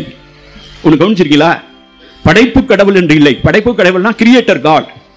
ஒரு நிலத்துக்கு கருப்பொருளாக கடவுள் இருப்பார். ஒரு முல்லை நிலம் இருக்கு, குறிஞ்சி நிலம் இருக்கு. அந்த முல்லை நிலத்துக்கு ஒரு மரம் இருக்கும், ஒரு செடி இருக்கும், ஒரு பூ இருக்கும், ஒரு பறவை இருக்கும், ஒரு விலங்கு இருக்கும், ஒரு பறை இருக்கும், ஒரு யாழ் இருக்கும். தெய்வம் உணாவே மா மரம் புல் பறை செய்தி யாழின் அப்படிமா. அது மாதிரி லிஸ்ட்ல கடவுள் ஒரு லிஸ்ட். அந்த ஊருக்கு இருக்கக்கூடிய ஒரு லிஸ்ட்ல கடவுள் கருப்பொருள். அவர் கடவுள் இந்த உலகத்தை படைக்கல, இந்த உட்கார்ந்து படைக்கல. மற்ற மதங்களில் சொல்லப்படுவது. ஆக சமயம் என்பது இருந்தது. இப்ப கீழடியில் இருந்தவனோ அல்லது சிந்துவெளியில் இருந்தவனோ அல்லது சங்க இலக்கிய காலத்தில் இருந்தவனோ எவனுமே மத நம்பிக்கை இல்லாமல் இருந்ததாக நான் சொல்லவில்லை. அவனுக்கு ஒரு பண்பாட்டு மரபு இருந்திருக்கும், வழிபாட்டு மரபு இருந்திருக்கும். ஆனால் அந்த வழிபாட்டு மரபு படைப்பு கடவுள் சார்ந்ததில்லை. அதுக்கு ஒரு சின்ன உதாரணம் சங்க இலக்கியத்திலே சொல்லுவான், நெல்லுகுத்து பரவும் கடவுளும் இலவேமா. எங்களுக்கு இருக்கிற கடவுள் இருக்கான். எங்களுக்கு கடவுள் யாருன்னா, எங்களுக்காக எங்களை காப்பாற்றுவதற்காக எங்களுள்ள ஒருத்தன் சண்டை போட்டு உயிரை கூட்டான் பாரு, அவனுக்கு நாங்க நடுகள் வச்சிருக்கோம் பாரு, அந்த நடுகளை கும்பிடுமே தவிர, அதுக்கு பேர் தான் நீத்தார் பெருமை, அந்த நடுகளை கும்பிடுவேமே தவிர நெல்லுகுத்து பரவும் கடவுளும் இலவேனா. நாங்க அப்படி போய் நெய்வேத்தியம் பண்ற நெல்லுகுத்து பரவும். அந்த இலக்கியத்தில் அரசியல் பேசுறான், சங்க இலக்கியத்தில் அரசியல் பேசுறான். என்ன அரசியல் பேசுறான்? என்கிட்ட 4 உணவு கேட்டினா வரகு, திணை, அவரை, கொள்ளு, இந்த 4 தான் சொல்லுவேன். 4 குடி அப்படின்னு சொன்னா பாணன், பறையன், கடம்பன், துடியன், இதை தான் சொல்லுவேன். 4 மலர் அப்படின்னு சொன்னா 4 மலர் எனக்கு தெரிஞ்ச மலர் முல்லை தான். தெரியாத விஷயத்தை சொல்றான். அவனுக்கு நெல்லு தெரிஞ்சிருக்கு, ஆனா சிறந்த உணவுல அவன் நெல்லை சேர்க்கல. ஏன்னா வேணுக்குமே அரசியல் பேசுறான். ஏன் 4ன்னு சொல்றான்? 4 வகை வர்ணம், 4 வேதம், இதையெல்லாம் மனசுல வச்சு திருப்பி திருப்பி 4 என்கிட்ட இந்த 4 கேட்டினா நான் இதை தான் சொல்லுவான். ஆக ஒரு பண்பாட்டு அரசியல் முரண்பாடு தொழில் தமிழ் இலக்கியமும் முன்வைக்குது. ஆக இந்த சிந்துவெளியினுடைய உடல் மொழி இந்தியாவில் இருக்கக்கூடிய எல்லா இலக்கியங்களை கையில் எடுத்துக்கிட்டேன், வேதங்களை எடுத்துக்கிட்டேன், சமஸ்கிருத இலக்கியத்தை எடுத்துக்கிட்டேன், இந்த பக்கம் சங்க இலக்கியத்தை வச்சு பார்த்தேன். இதை எடுத்து பார்க்கும்போது சிந்துவெளியினுடைய உடல் மொழியும் சங்க இலக்கியத்தினுடைய உடல் மொழியும், அதுக்கு தான் டெம்ஸ் மேட்ரிக்ஸ் ஒரு பேர் கொடுத்துருப்பேன். என்னுடைய புத்தகம் சிந்துவெளி பண்பாட்டின் திராவிட அடித்தளம்ங்கிற புத்தகத்தில் வந்து இந்த மேல் மேற்கு கீழ் கிழக்கு அப்படின்னு ஒரு இருமை கோட்பாட்டை பற்றி நான் பேசியிருப்பேன். ஹை வெஸ்ட் லோ ஈஸ்ட்னு. அது ஐராவதம் சார் வந்து ரொம்ப மகிழ்ச்சியா இந்த புத்தகம் தமிழில் எழுதப்பட்ட ஆகச்சிறந்த புத்தகம் சொல்லியிருப்பார். அதுக்கு காரணம் என்னன்னு கேட்டீங்கன்னா, சிந்துவெளியினுடைய எல்லா நகரங்களையும் நீங்க போய் பார்த்தீங்கன்னா 2 பிரிவா பிரிஞ்சிருக்கும். ஒன்று வந்து மேட்டு பகுதி ஒன்று இருக்கும், அது எப்பயுமே இந்த கீழ்ப்பகுதிக்கு மேற்காகவே இருக்கும். கீழ்ப்பகுதின்னு ஒன்று இருக்கும், அது எப்பயுமே மேல் பகுதிக்கு கிழக்காகவே இருக்கும். கிழக்கு கீழாகவே இருக்கும், மேற்கு மேலாகவே இருக்கும். அதுக்கு என்ன காரணம் இருக்க முடியும்? அவனுடைய புவியியல் அமைப்பு அப்படி இருந்தா தான். மேற்கு தொடர்ச்சி மலை மேல உயரமா இருக்கும், அதுல இருக்கக்கூடிய நதிகள் எல்லாம் வங்காள விரிகுடாவுக்கு போகும், கீழ் வாட்டமா இருக்கும், சரிவு. தஞ்சாவூர் பக்கம் பார்த்தீங்கன்னா மேல்வாரம் கீழ்வாரம் நிலத்தை மேல் நீர் கீழ் நீர் வாரத்துக்கு விட்டுருப்பான். ஓனருடைய லேண்ட் வந்து மேல்வாரம், அவன் குத்தகைக்கு எடுத்தவன் வந்து கீழ்வாரம். ஆக இந்த மேல் கீழ்ங்கிற இருமையை நான் படித்து, இது திராவிட மொழியில் எல்லாத்திலையுமே மேல் மேற்காகவே இருக்கிறது, கீழ் கிழக்காகவே இருக்கிறது. தமிழ்நாட்டிற்குரிய நிறைய கிராமங்கள் வந்து மேல் கீழ், மேல் பனையூர், கீழ் பனையூர், மேலூர், கீழூர், மேல குயில்குடி, கீழ குயில்குடி, எப்பயுமே இதுல வந்து கிட்டத்தட்ட 90% மேல் மேற்கு கீழ் கிழக்குங்கிறது வந்து கிட்டத்தட்ட ஒரு 85% மேல வந்து தெளிவா பொருந்தி போகிறது என்பதை நிறுவி இருக்கிறேன் இந்த புத்தகத்துல. ஆக எந்த வகையில் பார்த்தாலும் இந்த உடல் மொழியை வைத்து நாங்க நெருக்கி நெருக்கி வந்துட்டோம். என்னுடைய நோக்கம் எதுவா இருக்குன்னா, இந்த 100ஆண்டு விழாவில் வந்து இதை வாசிச்சு, இதுல முருகன் எழுதியிருக்கு, இதுல வள்ளின்னு எழுதியிருக்கு, இதுல வந்து சிலம்புன்னு எழுதியிருக்கு, எதோ சொன்னா யாரும் நம்ப மாட்டான். ஆக இது அநேகமாக தமிழ்தான், அநேகமாக இது தொல்தமிழ் தான், இதற்கான வாசிப்பு சங்க இலக்கியத்தால் இருக்கிறது அப்படிங்கிற சந்தேகத்தை நோக்கி நெருக்கி அந்த 97%, 98% வரைக்கும் கொண்டு வந்து நிறுத்திட்டா கூட சிந்துவெளி விட்ட இடமும் சங்க இலக்கியம் தொட்ட இடமும் ஒன்றே அப்படிங்கிற கருதுகோள் மக்களின் மனதில் ஏறிவிடும். இதற்காகத்தான் நாங்கள் தொடர்ந்து உழைத்துக் கொண்டிருக்கோம். முத்துநிலவன் வந்திருந்தார் அமெரிக்காவுக்கு. I was stunt actually. என்னை 5-6 வருஷமா கூப்பிட்டு இருக்காங்க ஃபெட்னாக்கு, போகவே முடியல, வேலை தலைமையில வேலை. இந்த தடவை முடியலாம் வந்து நான் டக்குன்னு அமெரிக்காவுக்கு ஏற்கனவே டிக்கெட் புக் பண்ணி போனேன். அங்கே போய் அவர்லாம் வந்திருந்தார். போனால் மக்கள் இந்த புத்தகத்தை, அது இத்தனைக்கும் அங்கே விற்க முடியாது, இங்கே யாரோ வாங்கி சொந்தக்காரங்கிட்ட சொல்லி, ஃப்ரெண்ட்ஸ்கிட்ட சொல்லி, அமெரிக்காவுக்கு கொண்டு வரவங்களை சொல்லி இந்த புத்தகத்தை கொண்டு போய் சேர்த்துருக்காங்க. ஆங்கிலத்திலையும் தமிழிலும் அப்படி படித்து விட்டு அவர்கள் என்னிடம் பேசியது. அப்படி பேசும்போது நிறைய இடத்துல, இப்பெல்லாம் ஏர்போர்ட்ல எல்லாம் எங்கேயாவது போகும்போது ஒரு செல்ஃபி எடுக்கும்போது, என் செல்ஃபி எடுக்கும்போது சிந்துவெளி விட்ட இடமும் சங்க இலக்கியம் தொட்ட இடமும் ஒன்றே சார் அப்படிங்கிறான். கல்லூரி மாணவன், குடும்ப பெண்கள், இதை விட வேற என்ன வேணும்? ஆக சிந்துவெளி விட்ட இடமும் சங்க இலக்கியம் தொட்ட இடமும் என்ற புரிதலை நோக்கி நகர்ந்து நகர்ந்து நகர்ந்து வந்திருக்கிறோம். அது சரியாக, இது எனக்கு நல்லா தெரியும். எங்களுக்கு சிந்துவெளி ஆய்வு மையத்தினுடைய மதிப்பூர்வ ஆலோசகராக இருக்கிறேன். 96வது ஆண்டு வரும்போதே 2018, 19, 20, 21, 22, 23, 24 அப்ப இருந்து நான் செப்டம்பர் 20ஆம் தேதி சென்னையில் ஒரு உரை நிகழ்த்துகிறேன். 95வது ஆண்டு விழா, 96வது ஆண்டு, 97, 98, 99 வந்து இப்ப 100வது ஆண்டுக்கு வந்திருக்கோம். இந்த செப்டம்பர் 20 நான் ஒரு உரை நிகழ்த்துகிறேன். இந்த உரையை நோக்கிய நகர்வாக கடந்த 6 ஆண்டுகளாக ஒவ்வொரு செப்டம்பர் 20 நாங்கள் கொண்டாடி வருகிறோம். இந்த செப்டம்பர் 20 100ஆண்டு விழாக கொண்டாடப்படும். அதை பென்னிக்குயிக்கு நாம் ஒரு வாழ்வாதாரத்தை கொடுத்த ஒரு பென்னிக்குயிக்கு சிலை வைத்திருப்பதை போல வாழ்ந்ததற்கான ஆதாரத்தை கொடுத்திருக்கிற ஜான் மார்சலுக்கு சிலை வைக்க போகிறோம் என்ற பெருமிதம் இந்த நூற்றாண்டுடைய மிகச்சிறந்த சாதனையாக தமிழ்நாடு அரசினுடைய பாராட்டுதலுக்குரிய மிகப்பெரிய சாதனையாக கருதுகிறேன். வரலாறு எப்பயுமே ஒரு சித்தரிப்பு தான். வரலாறுங்கிறது ராக்கெட் சயின்ஸ் கிடையாது. History is a narrative. History is a narrative. அதை நாம் எப்படி புரிந்து கொள்கிறோம் என்பதை பொறுத்துதான். அதை தரவுகளால் புரிந்து கொள்ளும் போது, தரவு இல்லைன்னா நம்பவே வேணாம். நாளைக்கு ஒருத்தர் இன்னும் புது தரவு கொண்டு வந்து இதை இல்லைன்னு சொன்னா போட்டும். ஆனால் இன்றைய நிலையில் தரவுகளின் அடிப்படையில் தரவுகளால் கட்டமைக்கப்பட்ட வரலாறு சிந்துவெளி பண்பாட்டை திராவிடத்தை நோக்கியும் தொழில் தமிழையும் சங்க இலக்கியத்தை நோக்கியுமே நகர்த்துகிறது. அப்போ ஒரு கேள்வி வருது. நிறைய பேர் என்கிட்ட பேசினாங்க. சிந்து நான் கோயம்புத்தூர்ல பேசினாங்க. எங்க வீட்டுக்கு சிலர் வந்தாங்க சென்னையில.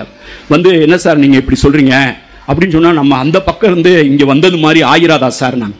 அதனால என்னையா தப்புன்னு கேட்டேன். இன்னைக்கு டிஎன்ஏ ஸ்டடிஸ்லாம் பாத்தீங்கன்னா, இந்த உலகத்துல பூமியில் இருக்கக்கூடிய மனிதர்கள் இருக்காங்க பார்த்தீங்களா, அந்த மனிதர்களுடைய குருதி கலப்பில் இருக்கக்கூடிய மரபணுல 2% உலகில் இருக்கக்கூடிய எல்லா மனிதனுடைய குருதியிலும் மரபணுவிலும் நியாண்டர்தாலுடைய மரபணு 2 விழுக்காடு இருக்கிறது. நியாண்டர்தால் இப்ப பூமியிலே இல்ல. நியாண்டர்தால காலி பண்ணிட்டு தான் நம்ம வந்திருக்கோம் ஹோமோசேப்பியன்ஸ்னு. அவனுக்கு முன்னால இருந்தவனையே அவனுடைய மரபணுவே இவனுக்கு நுழைஞ்சிருக்குன்னா என்ன மாதிரி உறவு வச்சிருப்பான்? ஆக இந்த மரபணு இதை நோக்கி தான் நகர்த்துகிறது. யாதும் ஊரே யாவரும் கேளீர் அப்படிங்கிற இந்த ஒற்றை வரிக்கு ஈடான ஒரு பன்முகத்தன்மையான ஒரு தொடரை இந்தியா எழுதியதில்லை. பன்மியத்தில் ஊறி ஊறி திளைத்த ஒருவனால் தான் யாதும் ஊரே யாவரும் கேளீர் என்று எழுத முடியும். 2000 ஆண்டுகளுக்கு முன்னால சொல்றான். பூம்புகாரை பத்தி பட்டினப்பாளையில சொல்றான். பழிதீர் தெய்யத்து புலம்பெயர் மாக்கள் மொழி பல பெருகிய பழிதீர் தெய்யத்து புலம்பெயர் மாக்கள் கலந்து இனிது உரையும் முட்டா சிறப்பின் பட்டினம் பெறினும். அந்த கவிதை முடியும் போது என்ன சொல்றான், இவ்வளவு பெரிய டவுனை எனக்கு கொடுத்தாலும் அது எனக்கு முக்கியம்லடா, என்னுடைய காதலியுடைய தோல் தாட்டா எனக்கு முக்கியங்கிறான். அது வேற விஷயம். ஆனா அந்த நகரத்தை சொல்லும் போது, இந்த நகரத்தில் பல இடங்களில் இருந்து புலம்பெயர்ந்து பல்வேறு மொழிகளை பேசக்கூடிய மக்கள் சேர்ந்து கலந்து இனிது வாழ்றாங்க அப்படிங்கிறான். அப்படின்னா அதுக்கு பேர் என்ன தெரியுமா? மெட்ரோபாலிட்டன் கிடையாது. அதுக்கு பேர் காஸ்மாபாலிட்டன். காஸ்மாபாலிட்டன் அது பெருநகரம் இல்ல, அது கலந்து இனிது உரையும் நகரம். அப்ப அப்படிப்பட்ட ஒரு காஸ்மாபாலிட்டன் லைஃப் இருந்தா தான் ஒருத்தன் சுமேரியாவுக்கு போய் வியாபாரம் பண்ண முடியும். சுமேரியாவுக்கு என்னத்தை ஏற்றுமதி பண்ணான்? எருமையை ஏற்றுமதி பண்ணான். எருமையை வீட்டு பிராணியாக வளர்க்கியது சிந்துவெளி. உலகத்திலேயே இந்த நம்ம சொல்ற நீர் எருமை என்று சொல்லுகிற எருமை வீட்டு விலங்காக பழக்கப்பட்ட இடம் சிந்துவெளி. அதை கொண்டு போய் சுமேரியாவில் விற்கிறான் எருமையை. ஆனால் சங்க இலக்கியத்தில் இந்த எருமை ஒரு புத்தகம் இருக்கு பாருங்க, பாரதி புத்தகம் அணிநடை எருமைன்னு ஒரு புத்தகம் போட்டிருப்பேன். அணிநடை எருமைன்னு. அந்த எருமையை ஏன் அணிநடை எருமை நடந்து போகுது, அதை நடந்து போறது அவ்வளவு அழகா இருக்குன்னு சங்க இலக்கியத்தில் வர்ணிக்கிறான். அண்ணல் ஏறுங்கிறான். எருமையினுடைய ஆண் எருமையை பார்த்து இது ஒரு அண்ணல் ஏறுங்கிறான். இந்த அண்ணல்ங்கிற வார்த்தை நம்ம யாருக்கு பயன்படுத்துறோம்? அண்ணல் காந்தியடிகள், அண்ணல் அம்பேத்கர். இன்னைக்கு சமகால தமிழில் காந்தியடிகளுக்கும் அம்பேத்கருக்கும் நாம் பயன்படுத்துகிற ஒரு சொல்லை சங்க இலக்கியம் எருமைக்குத்தான் ரிசர்வ் பண்ணி வச்சிருக்கு. அப்படின்னா அந்த எருமையை எப்படி மதிச்சிருக்கோம்? கல்யாணம் நடத்துறாங்க சங்க இலக்கியத்தில். கல்யாணம் நடத்தும் போது எருமை கொம்பு நட்டு, இப்ப நம்ம முகூர்த்த கால் நடுறோம் பாத்தீங்களா, முகூர்த்த கால் நடுற மாதிரி எருமை கொம்பு நட்டு தான் கல்யாணத்தையே ஆரம்பிக்கிறாங்க. அதுக்கு பின்னால பசுமாடு வந்துருச்சு. சிலப்பதிகாரத்திலேயே ஆவும் ஆணிகள் பார்ப்பன மாக்களும் பெண்டிரும் பிணியுடையீரும் பேன்னு சொல்லி தனியா பசுமாட்டுக்குன்னு தனி ஒரு இப்ப பாருங்க 7வது 8வது மாடியில 20வது மாடியில வீடு கட்டியிருக்காங்க. கிரக பிரவேசத்துக்கு லிப்ட்ல பசுமாட்டுக்கு கொண்டு போறான். என்னடா லிப்ட்ல போய் மாட்டாத்திருக்கான, அடுத்த லிப்ட்ல போய்க்கலாம்டா நான் நின்றுட்டேன். ஒரு கிரக பிரவேசத்துக்கு வந்திருந்தேன் நான். ஒரு ஃபங்க்ஷன் ஃப்ரெண்டு கூப்பிட்டுருந்தாரு. அங்கே வெயிட் பண்ணி லிஃப்ட்டுக்கு நின்றுட்டு இருக்கேன். ஒரு ஆள் மாடலை ஏற்றுறாரு வண்டியில். அவர் போக வேண்டிய 7வது மாடி கொண்டு போய் ஒரு போய் பூஜை பண்ணும். ஆக இப்போ எவனாவது போனாலும் எருமை எதிர வந்துச்சுன்னா காரை திருப்பி வந்துடுறான். அபசகுனம் ஆயிடுச்சுன்னு. அப்போ எருமையை கொண்டாடியது சிந்துவெளி, எருமையை கொண்டாடியது சங்க இலக்கியம். ஆக இந்த உடல் மொழி முற்றிலும் வேறாக இருக்கிறது. இந்த வேறாக இருக்கும் அந்த பண்பாடு தான் இந்திய துணைக்கண்டத்தின் வேறாக இருந்தது என்பதை இந்த உலகுக்கு சொன்ன ஜான் மார்சல் இதை அறிவித்து 100வது ஆண்டு என்பதை கொண்டாடும் இந்த காலகட்டத்தில் நாம் வாழ்ந்து கொண்டிருக்கிறோம் என்பது பெருமை. இது வரலாற்றை மாற்றி அமைக்கும் காலம். வரலாறு என்பது வந்த வழி. வரல் ஆறு, ஆறு என்றால் ஆற்றுப்படை, ஆறு என்றால் நெறி, ஆறு என்றால் வழி. வரலாறு என்பது வந்த வழி. திசைகள் என்பவை நேற்று வந்தவை, தேடல்கள் மனிதனின் உயர் பிறந்தவை. எல்லாரும் சொல்றாங்க உலக்குக்குள் ஏது கிழக்கு மேற்கு. இதெல்லாம் யோசிச்சு பாருங்க. தெற்க இருந்து வந்தான், வடக்க இருந்து வந்தான், கிழக்கு இருந்து வந்தான், மேற்கு வந்தான்னு. இப்போ சமீபத்தில் போன வருஷம் கடைசியில் சென்னையில் வெள்ளம் வந்துச்சு பாருங்க. அவன் 20 மாடி 30 மாடி எல்லாம் கட்டியிருக்காங்க. எல்லா பக்கமும் தண்ணி, எங்க பார்த்தாலும் வண்டி மோட்டார் காரெல்லாம் இழுத்துட்டு போகுது. எங்கேயாவது இந்த வெள்ளம் வாஸ்து பார்த்து வந்துச்சா? வீடு வாங்கும் போது கிழக்கு பார்த்த வீட்டுக்கு ஒரு விலை, மேற்கு பார்த்த வீட்டுக்கு ஒரு விலை, வடக்கு பார்த்ததுக்கு ஒன்று, தெற்கு பார்த்ததுக்கு தனித்தனி விலை. சில வீடுல வாங்கவே மாட்டான், அது சரியில்லைங்கிறான். ஆனா வெள்ளம் வந்த போது எல்லாத்தையும் அடிச்சுட்டு போச்சு. ஆக சங்க இலக்கியத்தினுடைய பார்வை ஒரு வித்தியாசமான பார்வை. அந்த பட்ட ஒரு தொழில் இலக்கியத்திற்கு நாம் சொந்தக்காரர்களாக இருக்கிறோம். அது சிந்துவெளியோடு தொடர்புடையது. சிந்துவெளி இல்லாமல் இந்திய பண்பாட்டை எழுத முடியாது. சங்க இலக்கியம் இல்லாமல் சிந்துவெளியை புரிந்து கொள்ள முடியாது. இந்த சிந்துவெளி என்பது, சங்க இலக்கியம் என்பது சிந்துவெளிக்கான திறவுகோல். சிந்துவெளியில் கிடைத்த அகழாய்வு பொருள்கள் இந்திய துணைக்கண்ட வரலாற்றின் வன்பொருள்கள், ஹார்ட்வேர் என்றால் அதை புரிந்து கொள்வதற்கான மென்பொருள், சாப்ட்வேர் சங்க இலக்கியம் தான் என்பதை சொல்லி, ஆகவே இந்த நூற்றாண்டை நாம் கொண்டாடி தீர்க்க வேண்டும். இந்த சிலையை திறக்க வேண்டும். வருகிற ஜனவரி மாதம் பொங்கல் வைக்கும் போது இந்த புதுக்கோட்டையில் இங்க இருக்கக்கூடிய எல்லா தாய்மார்களுக்கும் சகோதரிகளுக்கும் நான் ஒரு வேண்டுகோள் விடுக்க விரும்புகிறேன். இந்த முறை பென்னிக்விக் பொங்கல் வைப்பதை போல இந்த ஒரு ஆண்டாவது 2014ஆம் ஆண்டு நாம் ஜான் மார்ஷல் பொங்கல் வைப்போம். தமிழ் வாசல்களில் வீடுகளில் கோலம் இடுவதற்காக நாங்கள் இப்ப கோலம் தயாரிச்சுட்டு இருக்கோம். அந்த புள்ளி வச்சு சிந்து டான்சிங் கேர்ளுடைய உருவத்தை, அங்க இருக்கக்கூடிய பிரீஸ்ட் கிங்கினுடைய உருவத்தை, சிந்துவெளி குறியீடுகளை எப்படி புள்ளி வச்சு அதை கோலமாக மாற்றுவது என்று நாங்கள் ஒர்க் பண்ணிட்டு இருக்கோம். அதை டிஜிட்டலாகவும் ரிலீஸ் பண்ணுவோம். அது மாதிரி உங்கள் வாசலில் நீங்கள் கோலமிடுங்கள். அதை சிந்துவெளி பொங்கல் என்று அழைப்போம். சிந்துவெளி மாக்கோலம் என்று சொல்வோம். மார்ஷலுக்கு பொங்கல் வைப்போம் என்று சொல்லி விடைபெறுகிறேன். வணக்கம்.